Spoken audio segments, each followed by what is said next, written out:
Indian polity की अपनी जो प्लेलिस्ट चल रही है उसमें आज अपन करेंगे भाग 4 राज्य के नीति निर्देशक तत्व। ऊपर के टॉपिक अपने कंप्लीट हो चुके हैं, वो आप प्लेलिस्ट में चेकआउट कर सकते हैं। भाग 4 राज्य के नीति निर्देशक तत्व, अनुच्छेद 36 से 51 DPSP directive principles of state policy. नीति निर्देशक तत्व संविधान की आत्मा एवं दर्शन है। ये विधायी, कार्यकारी एवं प्रशासनिक विषयों में राज्य हेतु संवैधानिक दिशा निर्देश या सिफारिशें हैं। इनका उद्देश्य लोक कल्याणकारी राज्य की स्थापना करना है।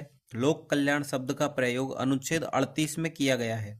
नीति निर्देशक तत्व गैर न्यायोचित प्रकृति के हैं, अर्थात इनके उल्लंघन पर इन्हें न्यायालय द्वारा लागू नहीं करवाया जा सकता। ये आयरलैंड के संविधान से प्रेरित हैं। अनुच्छेद 36 राज्य की परिभाषा, अनुच्छेद 12 के समान। अनुच्छेद 37 नीति निर्देशक तत्व न्यायालय द्वारा प्रवर्तनीय नहीं है, लेकिन ये देश के शासन व्यवस्था के संचालन में आधारभूत तत्व है। राज्य का यह कर्तव्य है कि यह विधि एवं योजनाओं के माध्यम से इसका क्रियान्वयन सुनिश्चित करें। अनुच्छेद 38 राज्य लोक कल्याण की अभिवृद्धि के लिए सामाजिक व्यवस्था बनाएगा। 38(1) राज्य ऐसी सामाजिक व्यवस्था का निर्माण करेगा जो सामाजिक, आर्थिक एवं राजनीतिक न्याय सुनिश्चित करे। 38(2) राज्य आय की असमानताओं को कम करने का प्रयास करेगा और न केवल व्यक्तियों के बीच बल्कि विभिन्न क्षेत्रों में रहने वाले और विभिन्न व्यवसायों में लगे हुए लोगों के समूह के बीच भी प्रतिष्ठा, सुविधाओं और अवसरों की असमानता समाप्त करने का प्रयास करेगा। अनुच्छेद 39(a) पुरुषों एवं महिलाओं को रोजगार के समान अवसर। राज्य भौतिक संसाधनों का स्वामित्व व नियंत्रण इस प्रकार करेगा कि सभी के हितों की पूर्ति हो सके। सी राज्य अर्थव्यवस्था का प्रबंधन इस प्रकार करेगा कि धन व उत्पादन के साधनों का अहितकारी संकेंद्रण न हो। पुरुषों और महिलाओं को समान कार्य के लिए समान वेतन मिले। कर्मकारों महिलाओं बच्चों को बाध्य होकर वह कार्य न करना पड़े जो कि उनकी उम्र व सामर्थ्य के अनुरूप न हो। बालकों को स्वतंत्र और गरिमामय वातावरण में स्वस्थ विकास के अवसर और सुविधाएं दी जाए और बालकों और अल्प व्यक्तियों की शोषण से तथा नैतिक और आर्थिक परित्याग से रक्षा की जाए। अनुच्छेद 39(a) समान न्याय व निःशुल्क विधिक सहायता।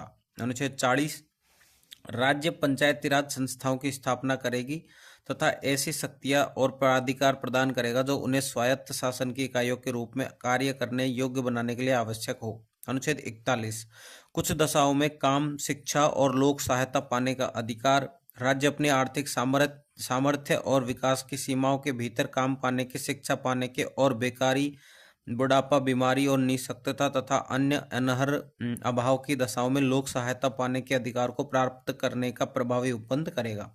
अनुच्छेद 42 कार्यस्थल पर न्यायसंगत व मानवोचित दशाएं, गर्भवती महिलाओं को अवकाश, प्रसूति सहायता। अनुच्छेद 43 राज्य उपयुक्त विधान या आर्थिक संगठन द्वारा या किसी अन्य रीति से कृषि के, उद्योग या अन्य प्रकार के सभी कर्मकारों को काम निर्वाह, मजदूरी, शिष्ट जीवन स्तर और अवकाश का संपूर्ण उपभोग सुनिश्चित करने वाली काम की दशाएं तथा सामाजिक और सांस्कृतिक अवसर प्राप्त कराने का प्रयास करेगा। ग्रामों में कुटीर उद्योगों को वैयक्तिक या सहकारी आधार पर बढ़ाने का प्रयास करेगा। अनुच्छेद 43(a) कर्मकारों को प्रबंधन में हिस्सेदारी दी जानी चाहिए। अनुच्छेद 43(b) सहकारी समितियों का संवर्धन। राज्य सहकारी समितियों के स्वैच्छिक गठन, स्वायत्त कार्यकरण, लोकतांत्रिक नियंत्रण और व्यावसायिक प्रबंधन को बढ़ावा देने का प्रयास करेगा। मजदूरों को सहकारी समितियों की स्थापना की अनुमति दी जानी चाहिए। 97वां संविधान संशोधन 2011, इससे 3 प्रावधान जोड़े गए। अनुच्छेद 19(1) में संशोधन। अनुच्छेद 43(b) सम्मिलित। भाग 9(b) सम्मिलित। अनुच्छेद 44 समान नागरिक संहिता लागू की जाए। सिविल मामले व्यक्ति बनाम व्यक्ति, आपराधिक मामले व्यक्ति बनाम राज्य। इसमें विवाह, तलाक, वसीयत और संपत्ति सभी के लिए समान कानून नहीं। व्यक्ति बनाम राज्य, हत्या, डकैती, झगड़ा सभी के लिए समान कानून। नवीनतम घटनाक्रम, उत्तराखंड राज्य ने फरवरी 2024 में समान नागरिक संहिता लागू करने वाला देश का प्रथम राज्य बना। ठीक है। मार्च 2024 में राष्ट्रपति की स्वीकृति प्राप्त हुई। यह कानून विवाह, तलाक, उत्तराधिकार, लिव इन रिलेशनशिप पर समान रूप से लागू होता है, किंतु अनुसूचित जनजातियों को अपवर्जित करता है। गुजरात एवं असम भी इसी प्रकार के समान कानून लागू करने की दिशा में अग्रसर हैं, जिससे एक राष्ट्रीय स्तर पर क्रियान्वयन का संकेत मिलता है। प्रधानमंत्री नरेंद्र मोदी ने स्वतंत्रता दिवस 2024 के संबोधन में यूसीसी को धर्मनिरपेक्ष एवं एकीकृत सुधार के रूप में रेखांकित किया। 22वें विधि आयोग ने वर्ष 2023 में परामर्श प्रक्रिया पुनः आरंभ की तथा राष्ट्रीय स्तर पर प्रारूपित यूसीसी 2025 के अंत अथवा 2026 के प्रारंभ तक अपेक्षित है। पक्ष में तर्क समानता के अधिकार अनुच्छेद 14 को सुनिश्चित करती है। सभ्य समाज, प्रगतिशील समाज, आधुनिक प्रगतिशील कानून, बदलती सामाजिक वास्तविकताओं व लोगों की आकांक्षाओं का समायोजन, महिला अधिकारों को सुनिश्चित करने हेतु भारतीय राज्य का चरित्र, धर्मनिरपेक्ष तो पृथक कानून क्यों? उदाहरण प्रस्तावना अनुच्छेद 15। 5 वोट बैंक राजनीति को हतोत्साहित, मतों को लेकर समुदाय को दिए जाने वाले प्रलोभनों में कमी।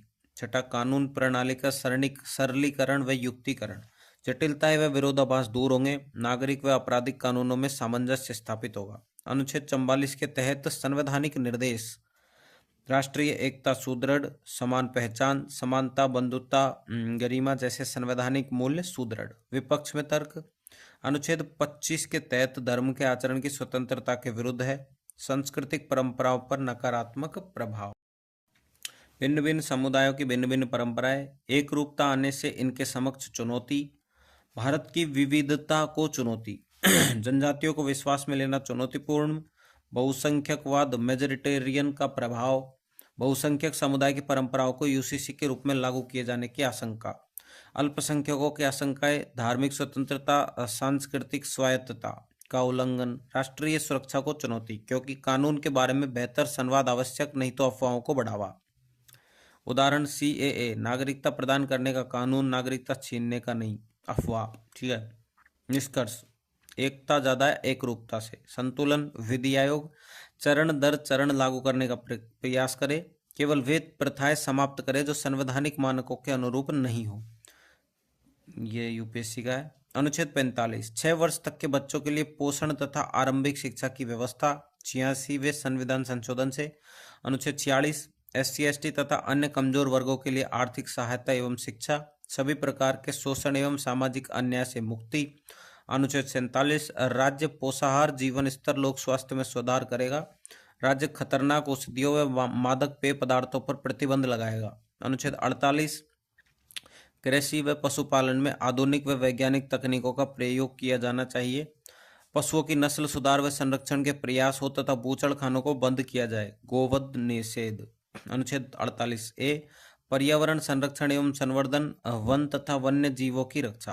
अनुच्छेद 49, राष्ट्रीय महत्व के स्मारकों, स्थानों और वस्तुओं का संरक्षण। अनुच्छेद 50, कार्यपालिका से न्यायपालिका का पृथक्करण।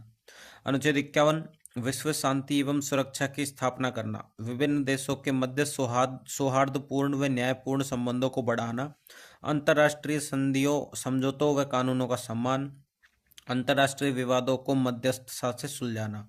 नीति निर्देशक तत्वों में संशोधन, 42वां संविधान संशोधन, अनुच्छेद 39F, अनुच्छेद 39A, अनुच्छेद 43A, अनुच्छेद 48A जोड़े गए। 44वां संविधान संशोधन, अनुच्छेद 38(2) जोड़ा गया।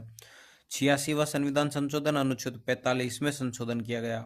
97वां संविधान संशोधन, अनुच्छेद 43B जोड़ा गया। नीति निर्देशक तत्वों का वर्गीकरण। यह वर्गीकरण प्रमुख राजनीतिक विद्वानों M.V. पाइली और ग्रेनविल ऑस्टिन द्वारा प्रस्तुत किया गया था। नीति निर्देशक तत्वों को 3 भागों में वर्गीकृत किया जा सकता है: समाजवादी, गांधीवादी और उदारवादी। समाजवादी में 38, 39, 39A, 41, 42, 43, 43A और 46 आता है। गांधीवादी में 40, 43, 43B, 46, 47, 48 आता है। उदारवादी में 44, 45, 48A, 49, 50, 51 आता है। मूल अधिकार बनाम नीति निर्देशक तत्व, ये कोई मतलब ये तो यूपीएससी के लिए है, तो इनको आप खुद से पढ़ सकते हो। ठीक है, चलो लेकिन अपन पढ़ लेते हैं इसको। ठीक है। चंपकम दोराई राजनवाद 1951 ईस्वी। उच्चतम न्यायालय ने यह माना कि मूल अधिकारों व नीति निर्देशक तत्वों के बीच यदि किसी प्रकार का विरोधाभास होता है तो इस स्थिति में मूल अधिकारों को सर्वोपरि माना जाएगा। नीति निर्देशक तत्वों की पूर्ति हेतु मूल अधिकारों का हनन नहीं किया जा सकता। पहला संविधान संशोधन 1951 ईस्वी, इसके द्वारा अनुच्छेद 31A व 31B को संविधान में जोड़ा गया व संपत्ति के अधिकार को सीमित किया गया। इसके अंतर्गत कहा गया कि सामाजिक कल्याण व संसाधनों के न्यायपूर्ण वितरण के उद्देश्य से राज्य निजी संपत्ति का अधिग्रहण कर सकता है। मूल अधिकारों को सीमित करने वाले ऐसे कानूनों को यदि 9वीं अनुसूची में रखा जाता है तो इसका न्यायिक पुनर्वलोकन नहीं किया जा सकता। चौथा संविधान संशोधन 1955 ईस्वी, राज्य जनहित में सभी प्रकार के निजी व्यापारों का राष्ट्रीयकरण कर सकता है तथा इसके बदले में सरकार द्वारा दी गई क्षतिपूर्ति राशि को न्यायालय में चुनौती नहीं दी जा सकती।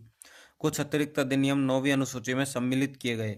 इस प्रकार पहले व चौथे संविधान संशोधनों में नीति निर्देशक तत्वों को मूल अधिकारों पर प्राथमिकता दी गई। केरल शिक्षा विधेयकवाद 1958, न्यायालय ने स्पष्ट किया कि यद्यपि मूल अधिकारों का महत्व नीति निर्देशक तत्वों से अधिक है, किंतु मूल अधिकारों के अर्थ और विस्तार को निर्धारित करते समय न्यायालय नीति निर्देशक तत्वों की उपेक्षा नहीं करेंगे। इन दोनों का महत्व बनाए रखने के लिए न्यायालय समन्वयकारी निर्वाचन का सिद्धांत अपनाएंगे। 70वां संविधान संशोधन 1964 ईस्वी, इसमें 44 नए अधिनियम 9वीं अनुसूची में सम्मिलित किए गए जो मूल अधिकारों को सीमित करते थे, किंतु यदि सरकार किसानों को कृषि भूमि का अधिग्रहण करती है तो उन्हें पर्याप्त क्षतिपूर्ति देनी होगी। गोलकनाथवाद 1967 ईस्वी, उच्चतम न्यायालय ने यह व्यवस्था दी कि संसद किसी भी मूल अधिकार में संशोधन या उसे समाप्त नहीं कर सकती, अर्थात नीति निर्देशक तत्वों को लागू करने के लिए मूल अधिकारों में संशोधन नहीं किया जा सकता। 24वां संविधान संशोधन 1971 ईस्वी, इसमें संसद को संविधान अधिनियम के तहत मूल अधिकारों में संशोधन करने या उन्हें समाप्त करने की शक्ति प्रदान की गई। 25वां संविधान संशोधन 1971 ईस्वी, अनुच्छेद 31 संविधान में सम्मिलित किया गया।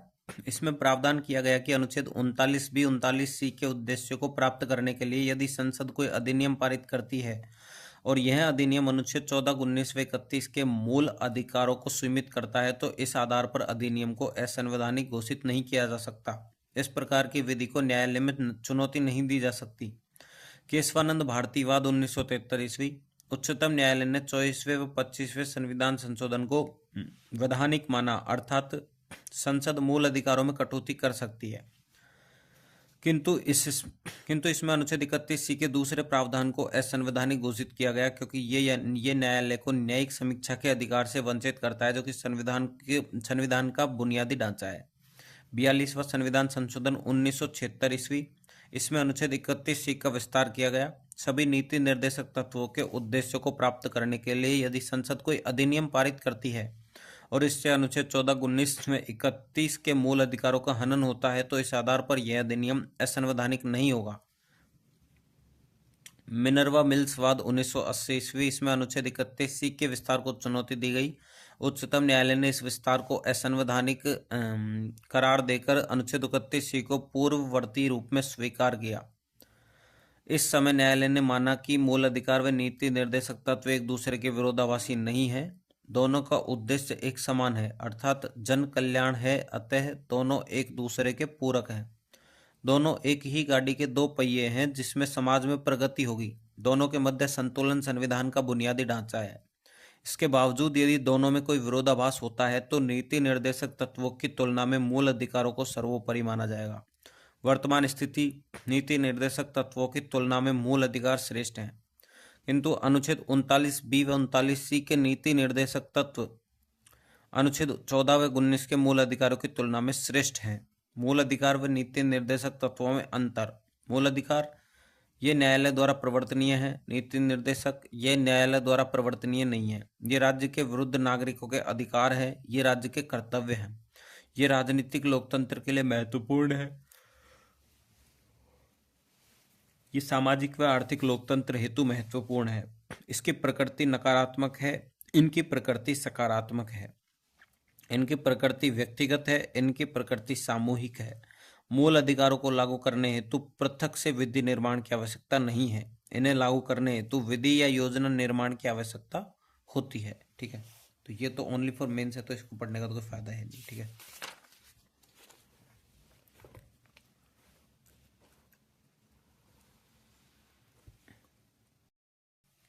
संविधान की मूल संरचना। यह सिद्धांत मूल संविधान में नहीं था।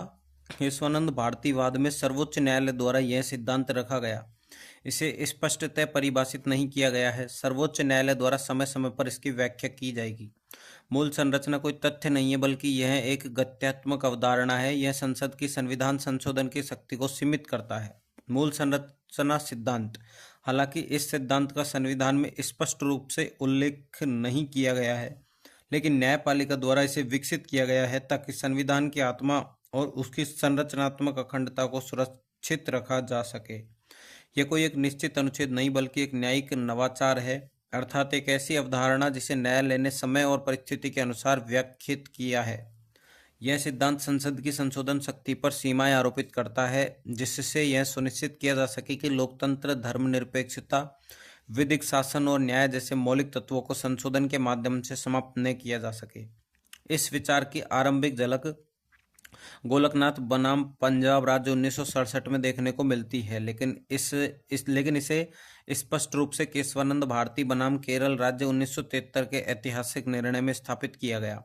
इस निर्णय में विख्यात विधिवेत्ता नाली पालकीवाला की भूमिका अत्यंत महत्वपूर्ण रही। उन्होंने संविधान के आधारभूत मूल्यों की रक्षा के लिए सर्वोच्च न्यायालय को इस सिद्धांत को अपनाने के लिए सफलतापूर्वक प्रेरित किया।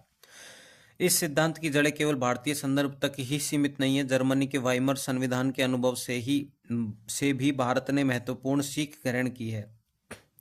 वाइमर संविधान को संशोधन के माध्यम से इस हद तक बदल दिया गया कि अंततः एक तानाशाही शासन स्थापित हो गया।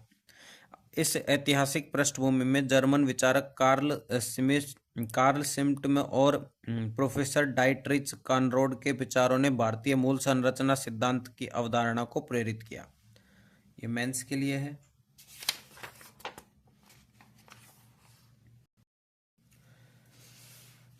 मूल संरचना का सिद्धांत का विकास।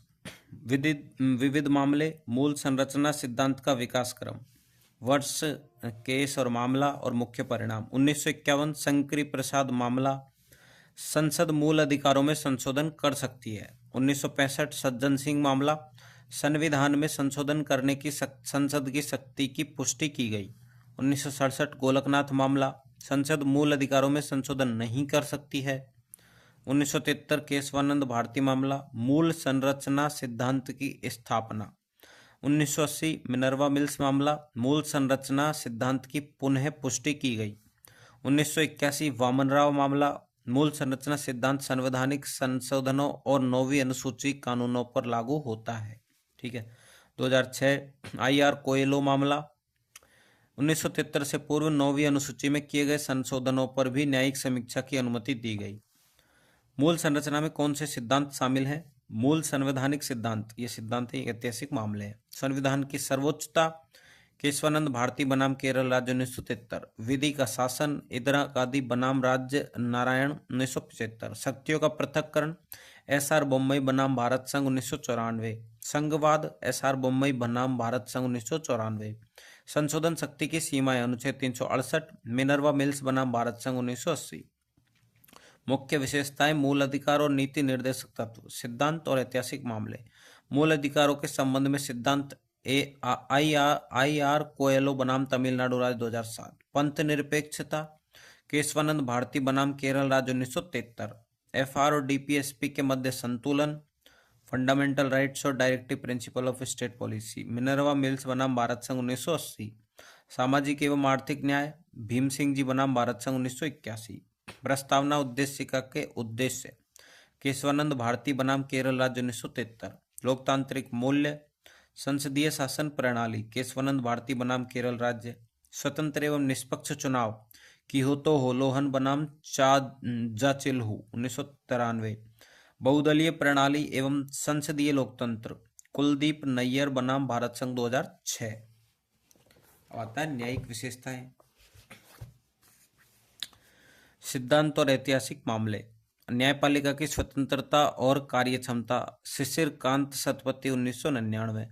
अनुच्छेद 32, 136, 141, 142 के तहत शक्तियां। दिल्ली न्यायिक सेवा संघ बनाम गुजरात राज्य 1991। न्याय तक प्रभावी पहुंच। सेंट्रल कोल फील्ड्स बनाम जायसवाल कोल कंपनी 1980। न्यायिक समीक्षा।